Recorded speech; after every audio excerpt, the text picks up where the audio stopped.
And now it's time for us to have our panel session and interactive Q&A session. So moderating this session will be Miss Olajumoke Adeola. I'm taking my time now. Founder, Unpolished Initiative.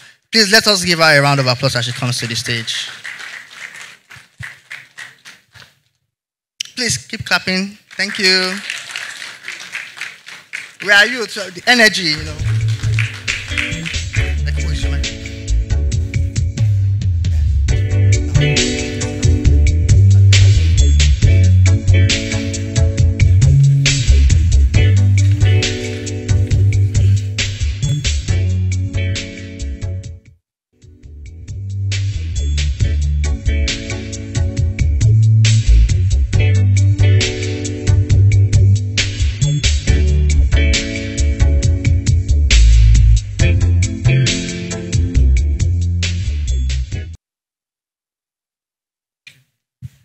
Thank you. For a moment there, I thought you would be introducing the panelists, but that gives me the extra honor. So introducing the amazing, distinguished individuals that we will be deconstructing this panel session with a round of applause, I invite Miss EstheR Olalude. Please keep clapping till she comes off stage. Let's keep clapping. Thank you.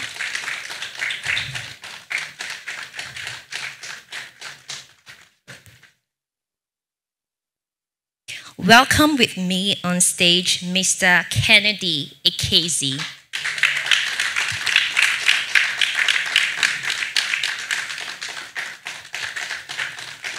Let's keep the claps. Let's keep the applause. I know some of us have been here all day, but we are the youths, yes? Also, joining the panel session is Mr. Godwin Tom.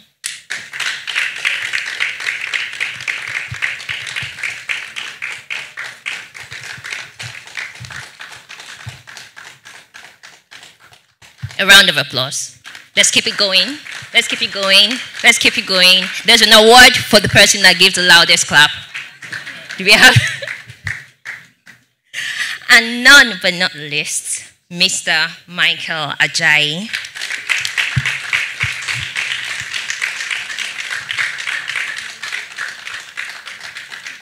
So it's very important that I properly introduce them. Miss EstheR Olalude is the founder of Venille pads, a sustainable sanitary towel for young women. Please a round of applause. Mr. Kennedy Ekezie is the founder and CEO of Kippa Africa. Mr. Godwin Tom is the managing director of Sony Music Publishing. And Mr. Michael Ajayi is the country director of Enactus Nigeria. Fantastic panel. I'm very excited about these panels. I don't know if it was intentional, but we have 2 young entrepreneurs, individuals, and then we have 2 organizations that are engaging and supporting entrepreneurs. Please a round of applause for Faith Foundation. So before we proceed into the panel session proper, on behalf of us young entrepreneurs, please let's give ourselves a round of applause. We survived this year. We survived the Naira redesign. We survived the FX problems. We've survived the fuel scarcity. We've survived everything. Please give yourselves a round of applause. Sorry? 6. Okay, we are surviving this year. So we'll be engaging today's session in 3 phases. First, entrepreneurship in Nigeria as it is. Entrepreneurship as it should be, and then bridging the gap between what we have and then where we need to be. Of course, we're going to take your closing remarks on particular policies, and I'm going to call that your final thoughts on the one change. So throughout the panel session, at the end of it rather, you're going to give us that one change that based on your experience will be most vital in reviving, sustaining, and growing the entrepreneurship landscape in Nigeria. So to start up, based on the Faith Foundation report I had read earlier, I read the last edition, and in this edition, we noticed that there are marginal growth in several sections, in several segments, and there are overall declines. First, we have the decline in the entrepreneurship index from last year, the steady decline in the number of MSMEs, decline in the number of new businesses being created. And of course, we have persistent problems like multiple taxation, inflation, subsidy removal. In fact, just the cost of living in Nigeria. So that question, the top of head question is entrepreneurship, or are we entrepreneurs an endangered species? Because there is several decline. So based on your experience, I'm going to take your initial thoughts. Based on your experience doing business in Nigeria, of course sharing your story, what is it like in Nigeria, and are we endangered? Pretty much. I'll take Miss Esther first. I'm very excited to learn more about your business, and I'm sure we all have too. Is this working? Is this working? Okay. Yes. Okay, so first of all, I'd like to thank the Faith Institute. Do you know what to choose? Okay. I'd like to thank the Faith Institute, Anzisha, the Faith Foundation for this opportunity to be here. You asked if Nigerian entrepreneurs, youth entrepreneurs, are an endangered species. One thing I know about Nigerian youth is that we are resilient. No matter what comes our way, no matter what circumstances we face, we might go down, but we'll always come back up. We are not an endangered species. Personally, I am a student, and as a student, I see many youth saying they're not going to use their degrees, they want to graduate and go into business. From the way they say it, you know that they've never been into business before. But even at that, I have a couple of friends who are also into small businesses and all that, and sometimes we come together, discuss about challenges we are facing, but one thing we know, the conversation always ends with, we will rise again. And that's one thing I believe about Nigerian youth. We will rise again. The very fact that we're having this conversation on policies and shifting gears, it shows that not just we as the youth entrepreneurs, but there are also people above who believe in us, who believe in our vision for a better Nigeria. And this gives me hope and assurance that it is going to come, and it's coming very soon. Thank you.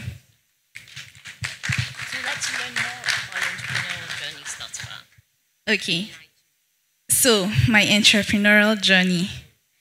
So Venille is an innovative startup. We develop, manufacture, and sell biodegradable sanitary pads.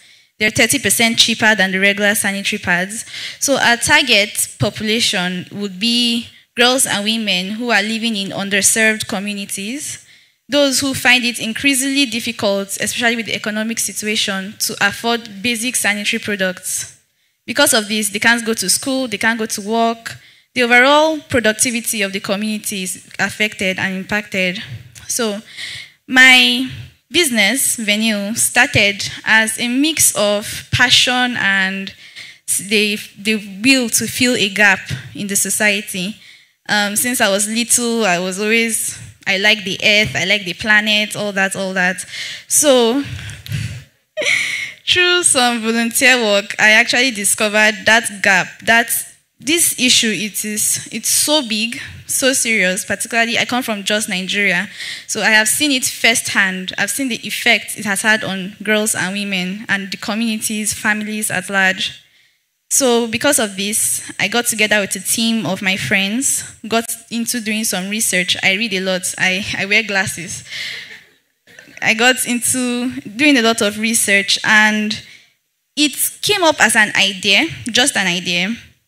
And then we saw a competition we could apply for, and we did that.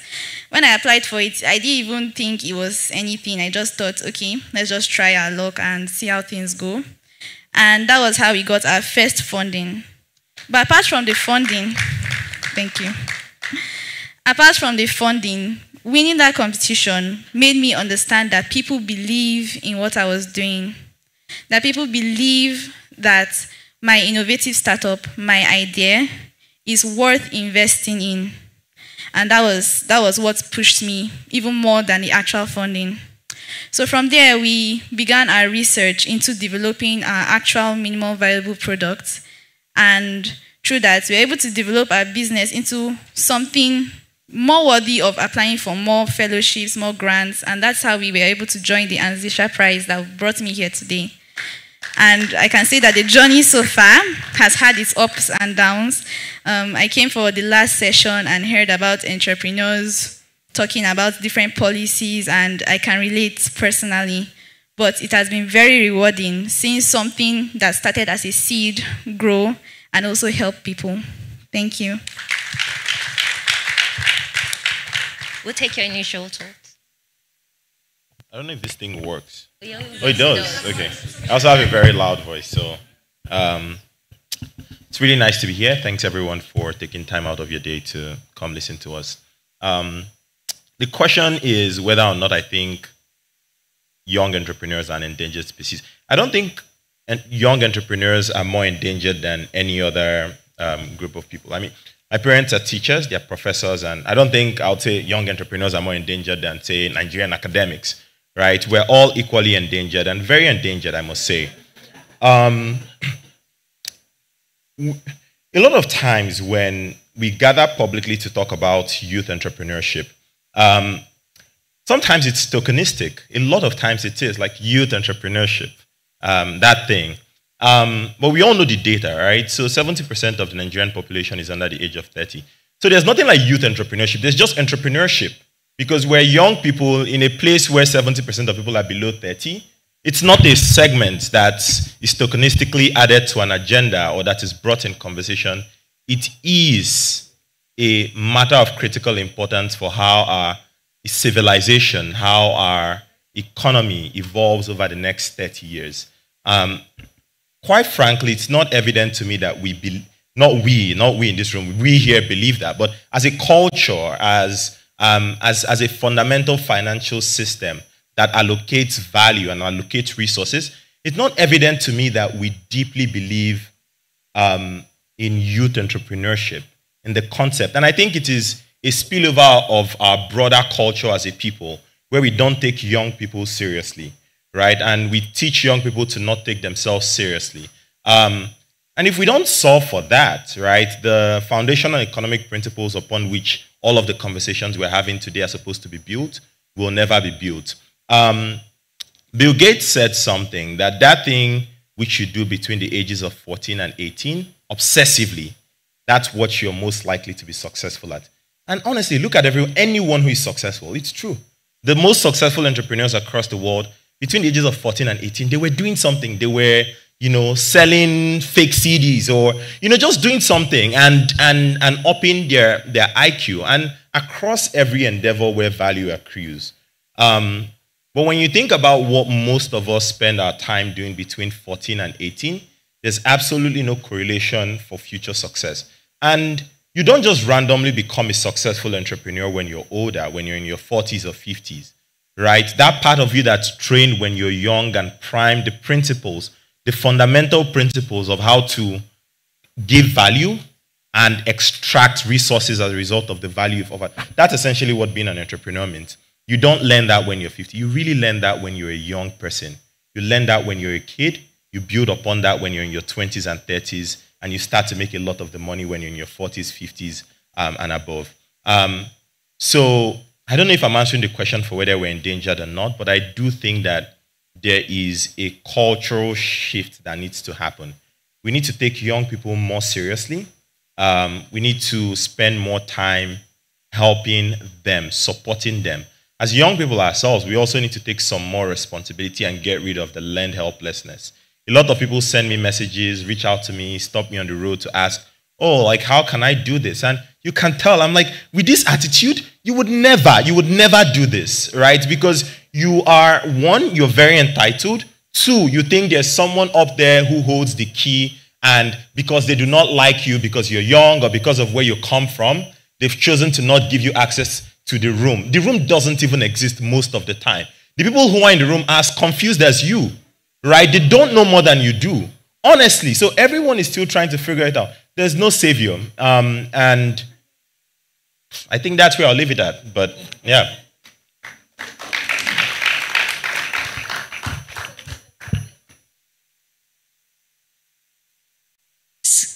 Discovering that Sony Music just started in Nigeria about a year. Last year, August, I believe. So yeah, relatively new in the entrepreneurial space here in Nigeria. Your initial thoughts on this? I was announced a year ago, but it was, the office existed. The bigger challenge I have with it's in how we think about these problems. So the first issue I have is where we are as a community is as a result of necessity, right? So at a point in time, it made sense to go into government, to work as a civil servant. Because as a civil servant, there was an enabling environment. There was either a loan or some sort of subsidized way you could get a house, you could get a car. So it made sense for young people to go into that system. When that was taken and there are no jobs, it makes sense for people to figure out how to eat. So where we are now is just the product of reality, right? When you have 70% of a country being young people, the creative endeavor is a product of young people. And when he said, you know, you can't learn some things when you're 40, I pray not. But the point I'm making is, we are at a point where it's not a question of if we're endangered or not, because people are going to have to survive. It's a question of if we can provide the environment for people to survive before we start eating each other, right? So we have, for example, the notion and the idea that working in an office is a sin. That is so wrong. Because young people are getting to that point where they think the only way I can earn money is by working for myself, or, you know, I'm a product of Ajayi. I know I don't sound like it. And one of the things that I find when I go back to greet the people there to try and help, because I pay quite a number of school fees, but when I go back to sit with people and talk to them about challenges, what I hear is a lack of hope. So generally, when they see, and I'm careful which car I drive there, but when they see that car, the first thought, and this is a conversation I've had with a young man, I asked, you know, what do you think it would take for you to own a car like this? And his response is, Baba, you go give me, or I go take them from you, right? And the reality is, he can't fathom, based on what he's earning, the thought of buying a 7-10 million naira car when I'm earning 20,000, where I have to feed my family, I have to take care of my siblings. So there are realities people are dealing with, and that reality is what has forced most people to become entrepreneurs. And so the question here is, how are we creating the environment that is suitable for proper business? Because the reason why the failure rate is high, because it's not everybody that is suited for entrepreneurship. It's just a reality. We are here as a necessity. When we're able to solve basic economic and policy issues, we will find that most people just want to have a job wake up in the morning, go have their job, spend time with their family, and have a life on the weekends. It's only a mad person that wants to work 100 hours a week. I'm being honest. Only a mad person. So most of us here are mad. But we expect the same thing from everyone else. We expect everybody else to work 100 hours. So a person who can't do that is lazy or is useless or doesn't want to build a career for themselves. This is the thing that needs to change. In my opinion, we are not endangered. We're not an endangered youth. And I think he spoke very well about the realities. I think we're an endangered people because what we're dealing with will swallow all of us. When people cannot feed, they're going to look at the next person who feeds better. And they're going to go after that person to get the little they can find. And it continues to go until it consumes all of us. So, didn't mean to start with a doom-centered message. But my point, because eventually we'll get to solutions. Hopefully I can prefer some. But the idea is, no, we're not endangered as young people. Because in the next 30 years, it's going to even get worse. I mean, if we continue at the birth rates that we have now, right? It's going to get worse. There's going to be more young people. And there's going to be less to eat. And that's what I'm most afraid of. So we are an endangered people. And that's my view.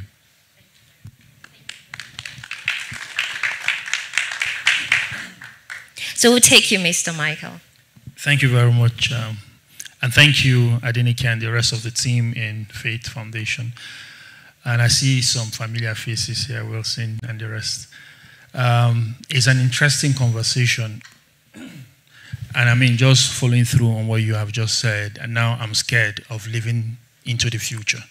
I wanted to live till I'm 100 and 120, but now with the picture you've painted, I'm not sure I want to live till next week.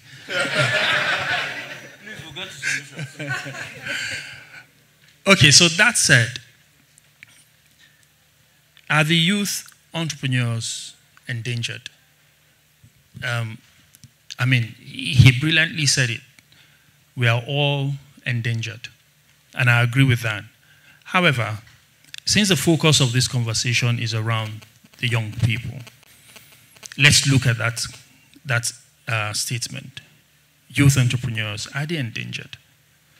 If you look at that from the context of what can be, what should be, then we say, indeed, they are endangered. If you look at it, and this is interesting because he also mentioned the statistics of 70% of the Nigerian population being people within the age of 18 and 30. And the economy today is in a very sorry state. And we also know that entrepreneurship is a key driver of any economy in the world, especially the MSMEs. That's a tongue twister for me, right? So if you look at that figure, 70% of 200 million people, and I'm sure we are over 200 million people now. If we have mathematicians in the room, please help me. 50% will be 100 million, is that correct? So 70% will be about 120 million people. That's the population of young people. In fact, that's the size of maybe 5 African countries together, apart from Nigeria, of course, right? Imagine if we intentionally support this demography to succeed as entrepreneurs. Now, it is an intentional thing, a roadmap that says in the next 10 years, we want to transform 50% of this population into successful businesses, business owners that can each create job opportunities that employs, say, 10 people. The economy will be transformed by the day as these entrepreneurs begin to evolve and succeed. I'm not sure if this thing is working anymore, right? So the economy will transform. And To that extent, I insist that as long as we're talking about youth entrepreneurship and we compare what can be versus what we have, or what should be versus what we have to say that they're endangered. The environment is tough. And I'm sure, I applaud pragmatism and optimism. But the truth is, having worked with young entrepreneurs across the country, I know, and I'm sure even the very successful ones here know that it is tough. Now, that does not mean that there aren't success stories as we have seen here. But what I know is that the ones that succeed do so in spite, not because of the government. They succeed in spite of and they will tell you if they share their stories, right? They succeed in spite of. So imagine again, if there are systems and structures in place to ensure that they succeed. What then becomes of the larger demography of youth entrepreneurs? So my take is a lot can happen to transform the space if we're indeed thinking about transforming the Nigerian economy, not only for today, but for tomorrow. And that can have a massive impact on the African continent as a whole. Already, look at the music industry, the entertainment industry as a whole. Again, that is an industry that has succeeded not because of government, but because of the individuals who see an opportunity and they took the opportunity to build something, right? Now that industry is being celebrated all over the world. There was a time if you went to a Nigerian party, you would listen to American music. Today, if you go to a Nigerian party and they play an American music, everybody will sit down, right? Again, because certain individuals in that space invested their time and resources and their passion to build it. And that is what is happening even in the larger entrepreneurship system. And we will talk more about this later on. But I believe that certain things have to be done to support entrepreneurs to begin to flourish and grow. And that can become the solution to the economic challenges that we face and even security challenges that we face in Nigeria today. Thank you. Fantastic summation. I'm very excited that you ended on the note that certain things need to be done. I know Enactus is a global organization. You're in several countries, just like JCI. I'm a member of JCI Nigeria. And I know that these organizations are put together a lot, aside from their international reach, which I would like you to share on what are they doing right, what can we learn from, and what are they doing right, what can we learn from, and then I'll take the next question from there.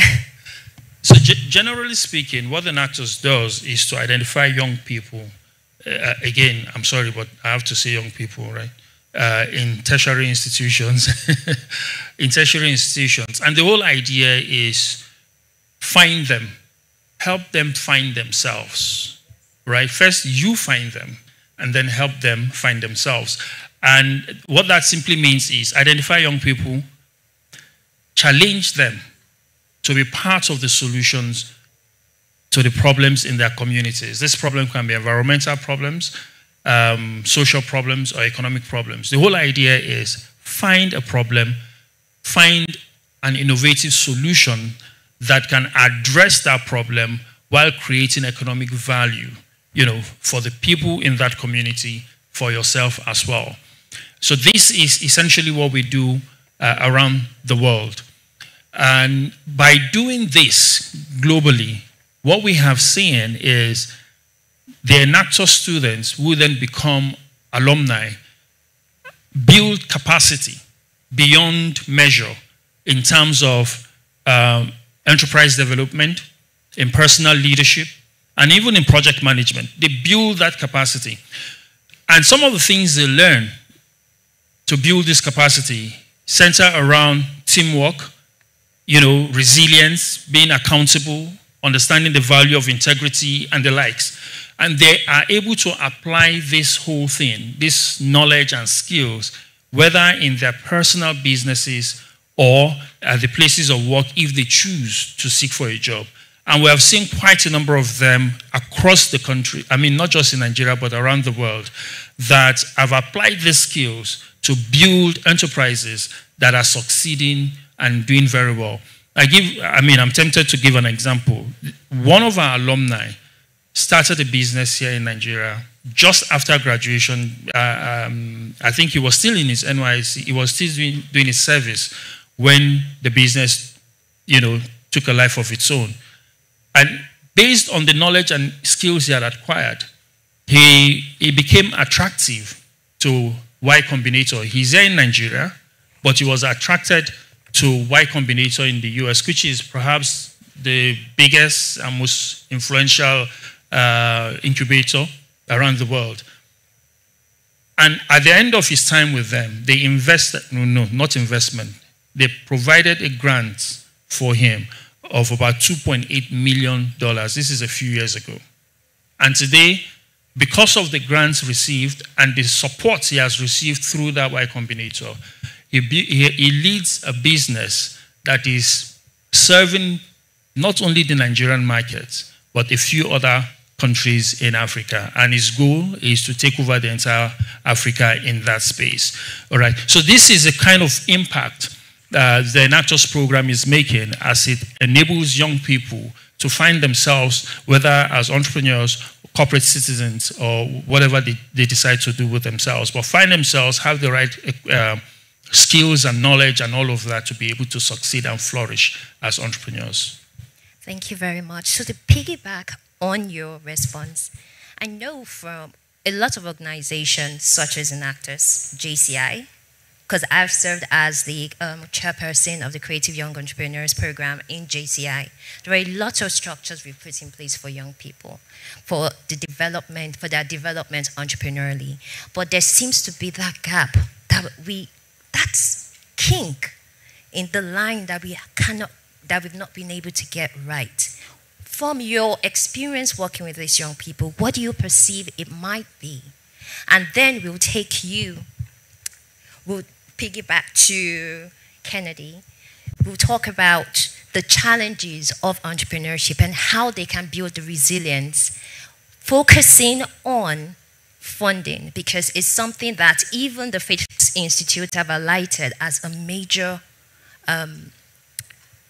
setback for entrepreneurs. I'm aware that the amount of funding that tech startups in Nigeria are receiving has been decreasing over the years. So how do they build resilience in that regard? So I'll take you and then... Okay. I'll take him first. So the question is centered around opportunities for capacity development, correct? Yes, the question is about capacity building. Is capacity building a problem? Are we doing it right? Is Faith Foundation doing it right? So I agree with you. There are quite a number of training opportunities, because for entrepreneurs to succeed, in my world, there are two things you need, right? You need access to financing, which is not the most important thing for me. What is more important than access to funding is business development skills, business development and business management skills. Now, one of the problems oftentimes is people throw money at the situation, and at the end of the day, if the person doesn't have capacity to handle that amount of resources, then very soon it will go to waste, right? So business development opportunities, which comes back to the question of capacity development and all of that, there are quite a number of opportunities for trainings, and like you rightly noted, Faith Foundation is already doing that. Enactus is doing that in tertiary institutions. The question now is, why are young people still saying, especially those starting off entrepreneurship, saying that there aren't so many opportunities for capacity development? I think that now we can flog the government and the private sector for not doing what they have to do, the way they should do it, and when they must do it, right? But we have to hold the young people, especially the entrepreneurs, accountable as well. He said it. you have to be responsible. If there are opportunities for training, you need to seek them out.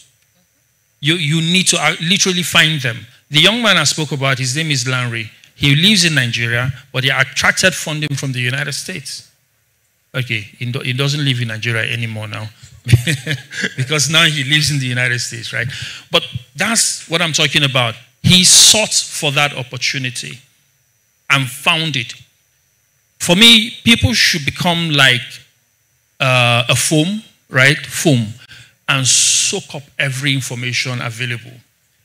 Now, where you are unable to find those opportunities that are free or subsidized, if you want to succeed, you must invest in yourself. There are no two ways about it. Most people go to school and succeed, right? It's either you succeed as a career person or you succeed as an entrepreneur, but the chances of success in life is much higher if you went to school compared to if you did not go to school. And it's simple. There's an investment that has been made. So entrepreneurs, whether young or old, must take out time to invest in themselves. And I know that there's a question of, well, how do I fund that and all of that? That is why you must seek opportunities that exist, right? Because again, you must take ownership. You must build yourself, understand.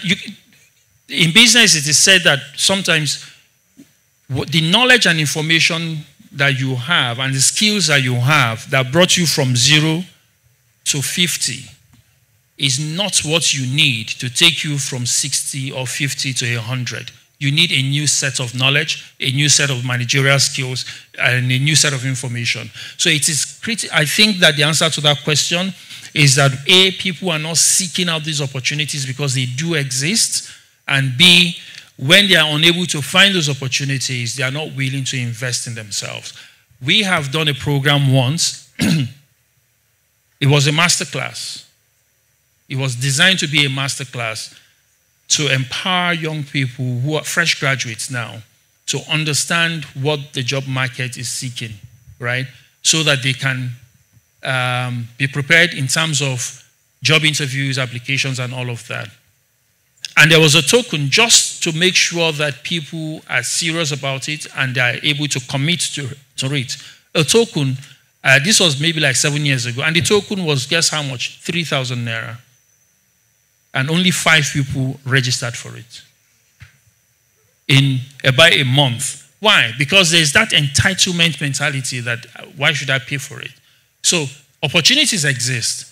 People must be willing to seek them out, and where they are not available, they must be willing to make that investment in themselves. Thank you. Thank you very much. So Kennedy will take your response now. But whilst doing that, we'd also like to learn about your story, your entrepreneurial story in Nigeria. Yeah. So I guess it's 2 different questions now. The first is on funding. So what I would say is, and picking back off that question, or what's missing today. I think that there's a lot of training programs out there for entrepreneurs, but to be honest with you, and the best entrepreneurs don't need training. Personally, I honestly find it, to the extent that these entrepreneurial programs are successful, they are successful at identifying and incubating. But there is very little you can do to improve someone who is not going to be successful at being an entrepreneur. I think at best you can support those who already have, what it takes at its core, and help them fill in the gaps that they probably do not have. And I think that's what the best companies like Y Combinator, the best incubators like Y Combinator know very well, and that's why they're really successful. So on funding, there is the asset class, which is venture capital, that is very prevalent, that we all know, we all read on TechCrunch, we all envy people who raise funding for. My observation is, and if you trace its history and how it originated, it pursues people who tend to be more innovators than entrepreneurs. And it may be hypocritical for me to say this for very obvious reasons. But I think we probably need more brick and mortar type entrepreneurs to build infrastructure that we need, versus innovators who would now build on top of that to make them more efficient. And that's why personally I do think, again, very hypocritical, so you can say that to me, that there is a mismatch of our sources of capital, why that capital is coming in the door in the first place, and the problems that they set out to solve. And we need to marry that. And that's a dilemma that a lot of entrepreneurs face, because the story, the mandate for which you're giving capital by people who lack context and understanding, and who mostly think about your country and continent as an opportunity for them to make money. They missed India, they missed China, they don't want to miss Africa. That's the thesis, right? And that is not the mindset we'll build things in this part of the world with. So we need better brick and mortar type businesses. And it's harder. It's much harder to build businesses like that today with the economic conditions that we have. And when you think about the successful businesses that the generation of our parents and those who came before them built in the 60s, 70s, 80s across the entire West African sub-region, you didn't necessarily have to go through training for that, right? For the best entrepreneurs, and anyone who knows entrepreneurs knows this, they work 6 days a week, 7 a.m. to 9 p.m. They take 2 weeks in a year of holiday. No one out here outworks them. There's no more education than you need than that, like putting in the hours, understanding your fundamentals. And most of them are semi-literate at best, but they run their businesses very efficiently, at least at the scale, where it's at. So that's what I think about funding. With accessing funding, look, like I said, so first thing is we need to figure out what sort of businesses we need to build to bootstrap our economy from where it's at now. Because for each and every one of us, right, we are poorer than we should be. Whether we like it or not, whether we sit in fancy places, we have fancy titles, we are poorer than we should be. All of us, right? With the skills, with the knowledge that each and every one of us has, if we're selling that on a global market, we'll be a lot wealthier. And when you think about it, we're talking about the music industry, and my good brother here knows about this way more than I do. It's not that Afrobeats just got better. It's just that we have more capital and more global attention now chasing that asset class. That's why people who are there are making more money.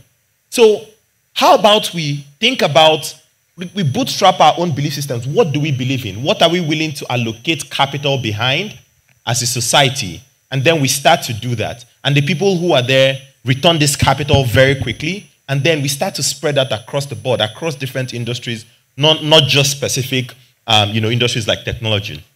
Last thing I would say on my entrepreneurial story, and it ties back to everything we've talked about, is the people who we need, the best entrepreneurs, need some sort of incentive.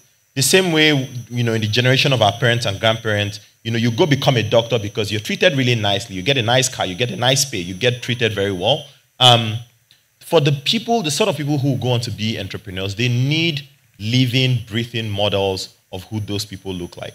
For me, with deciding to be an entrepreneur, so when I moved back to Nigeria from Beijing, where I lived for 2 years at the beginning of the pandemic in 2020, the decision-making mechanism for me was, who are the smartest young people I know today, and what are they doing, right? The smartest people I respected, I knew who were, plus or minus 5 years my age. They were trying to build companies. They were putting all of their reputation behind it, right? Some of my best friends studied in Ivy League colleges in the US, moved back to Nigeria, moved to a village to figure out how to build a startup. Those were the people I was looking at. And we need more people like this, and we need to tell more stories like this, because the smartest, the best people, the geniuses, we don't even know who our geniuses are. Who are our geniuses? If I ask us that question, we point to the wealthiest people we know and we start to pick from. But that's not how we assess who geniuses are. We need a way to figure them out. And the only way we can figure them out is by showing them examples of people who they like and respect, who are like them, and we help those other people grow. So for us to figure them out, they need those examples. We need to figure out a way to find them and to give them everything that they need so they'll produce what we all need. So we can all enjoy and work 8 hours a day while we leave the geniuses to work 150 hours every week, if that's up to that, because they are crazy people. So that's what I think. Yeah. Thank you very much. A round of applause, please. So in the next 3 minutes, we'll be taking questions from the audience. Please get your questions ready. So whilst we wait for the questions, I'll take a question. I'd like to ask, you mentioned in your earlier submission, EstheR, that you could make sanitary towels sustainable, but 30% cheaper. What is that like, doing that kind of business in Nigeria? And how do we build structures and systems that is sustainable for organizations? Of course, from your experience, what I mean is incorporating sustainability measures. So, Venille started with sustainability in mind. It did not start and then we decided that we had to incorporate sustainability. So that has been quite challenging, if I'm being honest, letting people understand the need for sustainability. A lot of Nigerians have a survival mindset. They don't care what they are doing to the environment. They don't care what they are doing to their own selves, as long as they get to put food on the table, as long as they get to have clothes on their back. And for businesses that are already running and want to incorporate sustainability, they have to educate themselves. They have to understand the need for sustainability, first of all. So I guess that's one of the gears that we need to shift in Nigeria. We need to understand the need for certain things. Like everyone else has said, Nigerians have an entitled mindset. They want people to always do things for them. Rather than not littering, they want the government to come and pack all the litter they've made. Rather than doing things sustainably, they want people to solve the problems that they have already caused. So the first thing, like I said, is to understand the need for sustainability. And then for businesses that are already working, entrepreneurship ventures are already in the works, assess what you're doing. Assess and reassess and keep on assessing. Even at Venille, we always check where can we be more efficient, where can we be more sustainable, and then implement it in those areas. All right, thank you. A question that comes to mind immediately when of course, still on sustainability is your approach. Has that affected your bottom line? And I'm sure a lot of entrepreneurs are also wondering, if I want to do this, would I have to purchase things at more expensive rates? Or would that, so from your experience pretty much, has that affected your bottom line? Or it's still looking good? Well, to start up something that is relatively novel in Nigeria, we had to do a lot of research, like I said at first, and that involved actually getting machinery that we could not find here. So, of course, the beginning of it was definitely more expensive. It was harder. We had to do a lot of budgeting, bootstrap ourselves by adding more funds from our own personal funds and finances and all that. But then in the long run, when we think about the impact that we're making, the sustainability that we're driving, I would say that it's much better this way.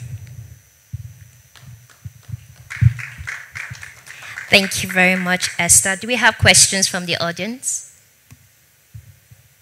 Okay, we have a question here. Do we have a roving mic?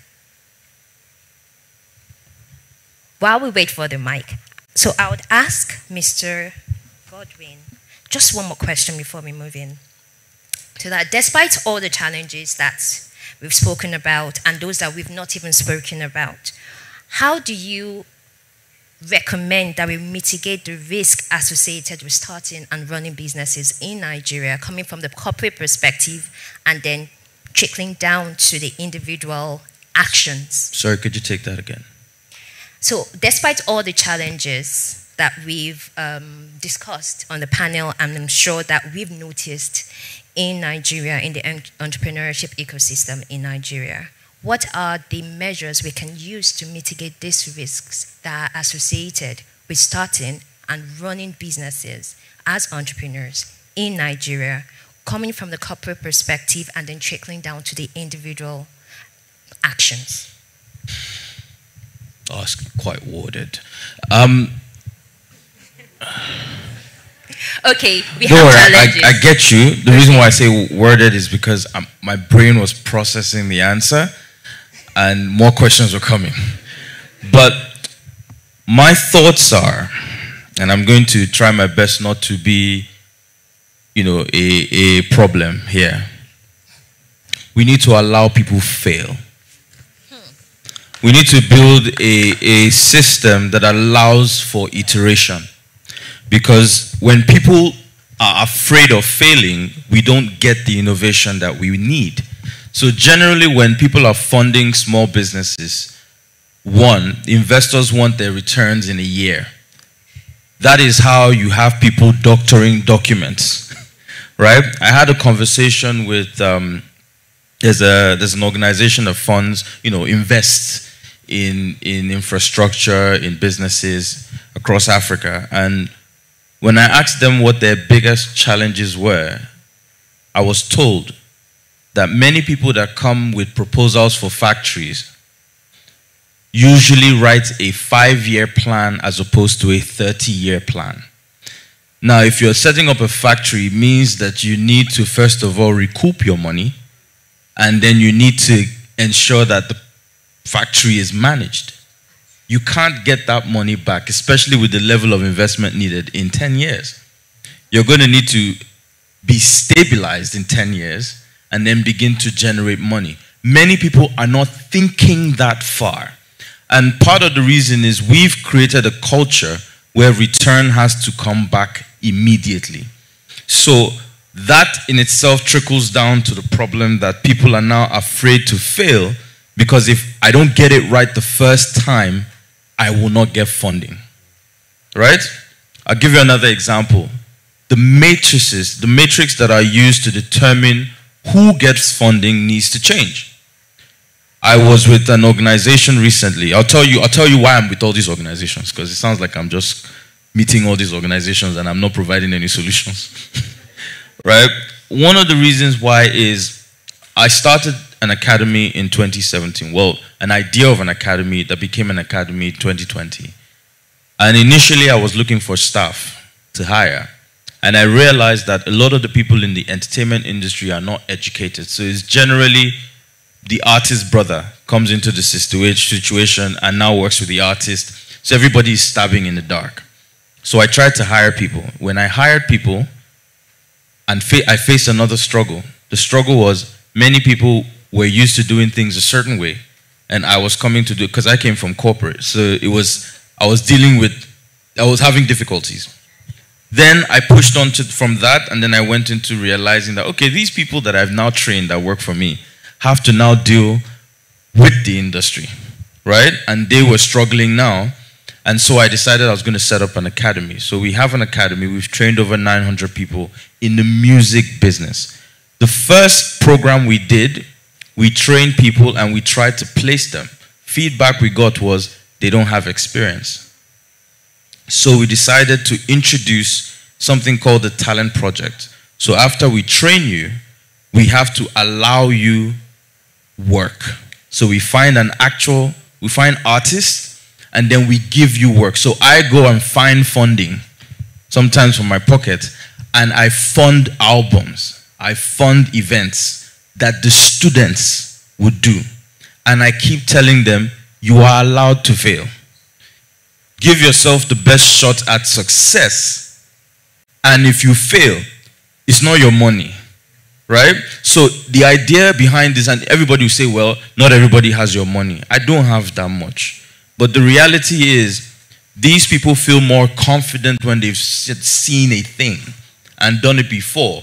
And now when they go into the real world, someone says, this person knows what he's doing. Yes, because he failed. And so I think that's another issue. And I think the third thing I would like to say about that is, I was actually talking about the reason why I was mentioning these people. So the second people I met, and I told them we need funding, and they said they were going to give me a lot of money, like it was a lot of money. And I said, that's fine, but what do we, they said, oh, you have to train 1 million people. And I said, that's not feasible. Right? That's absolutely not feasible. So I realized that a lot of the organizations coming in here, and this is very important, coming in here are not trying to solve our problem. They're trying to meet KPIs. And the moment that becomes the focus, we will continue to sell our people to wolves. Let me explain this. If I train 1 million people and I only have 20,000 jobs, what you're going to tell me at the end of the day is my project has failed. Because part of the matrix is I'm able to connect the people I train to jobs. So there are no jobs. Then I come back to you and I say, how about we fund out of the, let's say I give access to information to 1 million people, because that's best I can do. Radio, etc. I can give information to 1 million people. Out of 1 million people, 200,000 show interest in the thing that I'm giving them information about. Out of these 200,000 people, I now train 100,000. Out of the 100,000, we now have 50, let's say 10,000 who are business-minded that we can develop. So we then provide incubator programs for those guys. And then out of those 10,000, maybe there are 200 successful businesses that we're able to now invest in. This thought process needs to be the way we solve problems. There has to be a combination of grants and investment. You cannot focus on just educating people, because what happens is by the time I finish going to 5 training programs and there's nothing coming out for me, I'm not going to attend anyone anymore. So in terms of how we're going about it, now at Sony Music Publishing, when I became MD, part of the reason I took this job was because I was told that I could reinvest money in here. And I was also told that I will be able to keep money here. So I wouldn't have taken the job if they said, oh, you're coming here to put a suction pipe and suck back to the UK or the US. What I've agreed with the company, and which I'm glad for the kind of bosses I have, is we will develop revenue opportunities here and we'll support local businesses here. So I'll give you an example. I got a call from Sweden. And I'm telling you this story because I want you to understand how all of these things connect. A call from Sweden and they said, one of our artists is doing very well. Let's sign him. I listened to the music. I don't want to mention any of the names. I listened to the music and I said, we cannot sign this person. And they said, why? And I said, because the song he's singing belongs to Salawa Abeni. Right? And if I sign him, I'm causing Salawa Abeni and her family and her estate not to make money. That is the value of putting people within the system. People who understand how it works. What we need to do is educate more people so that they can stand at the door and say, oh, these international organizations coming in, here are the questions that we have for you. And this is how you should operate here to benefit our people. So we'll take questions now. We have a question. Someone here. Is there a roving mic? Okay, it's just behind. Thank you so much. Please, let's keep, I've been here. pardon me, let's keep our questions concise because of time. Thank you. Okay. I've been here since morning, since 7, and I've enjoyed every bit of the sessions. And I'm glad I waited. I wanted to leave. I'll say, Mr. Enactus, you didn't find me earlier. I think I've passed that, stage now. I believe that entrepreneurship is a continuous learning process. Sorry, Mr. Ekezie, yeah, right. It's a continuous learning process. There's been conversations around youths are entitled, and all that. But it's very important that we also know that there are a set of entrepreneurs, youth entrepreneurs, that fall within the nano group, right? And the way the business landscape is now, people tend to embrace complexity. Complexity in the sense that they have the capital to put up, for example, in the tech space. They can always, pay some developers to help them with their platforms, with the tech product. I was privileged to be a judge during a pitch session last Saturday. And these guys had fantastic ideas. Fantastic. Now, we had about 10 of them. And they all came to pitch for 3 million naira sum. What are they trying to do? Just to have a tech-enabled platform. What am I trying to say and what am I trying to ask? Why is digitization very expensive? Who is solving the problem of digitization? Digitization is very expensive in Nigeria. And I know that you cannot agree with me. Before you pay your digital manager or your digital, before you do your SEO, before you have this, before the maintenance. And then when you think of the nano entrepreneurs, how much are they making? Right? So I think that there has to be a solution around that. I understand that access to funding can solve the problem. However, that can also be another solution.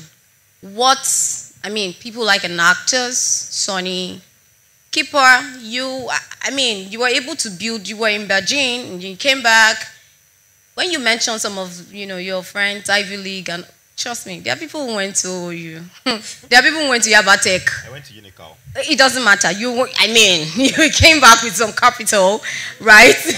And then there's some people who went to, that cannot even afford to pay that developer or even the website guy who would help them put up. And I mentioned complexity because the world loves complexity now. Once they say the business, oh, they have this really lovely, oh yes, they are doing, and they're not really doing anything. It's just the complexity. And then there are people who really want to solve a problem, but they do not have the capital to actually build a proper digital system. What can Enactus, what can be done? Thank you. All of us. All of you. I'm sorry. Do we have any other questions in the room? Are we able to respond to that? So it depends on how many questions we have, how many people. Okay, then yes, we can. Okay, so here's the first thing I must say. Minimum viable product.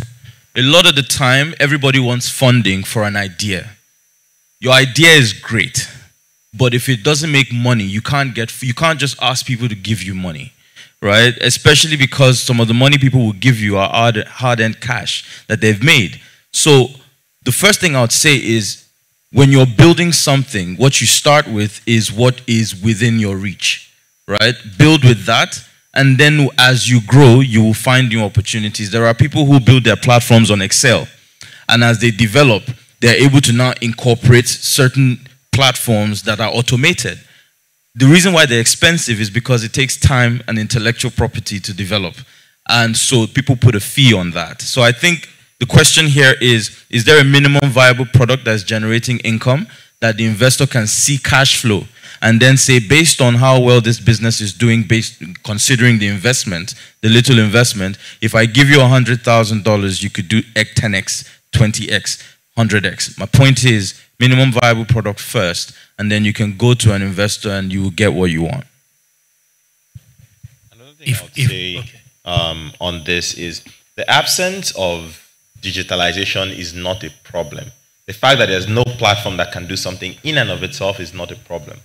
At the point where you need technology to enable and make a process more efficient, you've proven that that process works. That process is profitable, and technology helps make it even more profitable.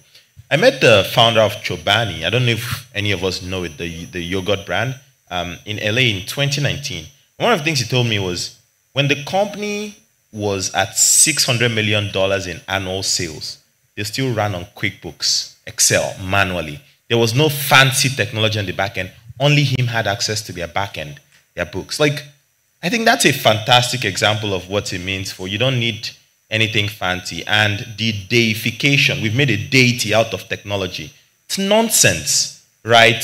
For the most part, like I said, and my position is a lot of the infrastructure that we need to build come before we use technology to then make them faster, to then make them more efficient. And that's what we need to be paying attention to. But it's harder now because for a lot of people, our first interaction with technology is on TechCrunch. You see this person raised 10 million, right? You see Kennedy on TechCrunch, or you see, and that's why I say it's a little bit hypocritical, but we we need a reorientation, and it's part of what I want to really push, that we reorientate people and we talk openly about, even for us as founders, what are some of the mistakes we've made that we would not make again. And I'll tell you this very openly. There are some people who you shouldn't even work with, who you shouldn't take money from, no matter how desperate you are. And you only learn this after you've done that. Yeah, that's it. Thank you very much. Mr. Michael. You've addressed it very sufficiently. There's really no need to add to that. Really, let's leave it at that. Yeah, but if I must, really, I'll just say that, because you look at me like, please say something. So I will just add that, you see what they said, creating that minimum viable product first. And then he shared about using basic tools to get started until the business gets to a certain level. And now what that does is you have demonstrated that this is a profitable business. If we now integrate technology into it, it can be even more profitable, enough to provide funds for you, the investor. Then they come in. But you don't get this by just bootstrapping. You also understand this better if you had some measure of training in business development, because these are basically some of the elementary things that will be discussed in the early stages of those classes, to tell you about producing minimum viable product, keeping your records and all of that. Okay, so this comes back to the issue of training, so that they are able to be empowered with information and knowledge to know that they need to produce minimum viable. And you do not need to start big. You can start with the basic tools and get to the end goal at the end of the day. Thank you very much, everyone. Ladies and gentlemen, it's been a fantastic session. A very big thank you to our panelists. Yes. No. Thank you very much. A round of applause for everyone again. Please kindly wait behind for a quick group photo. Okay. Yes.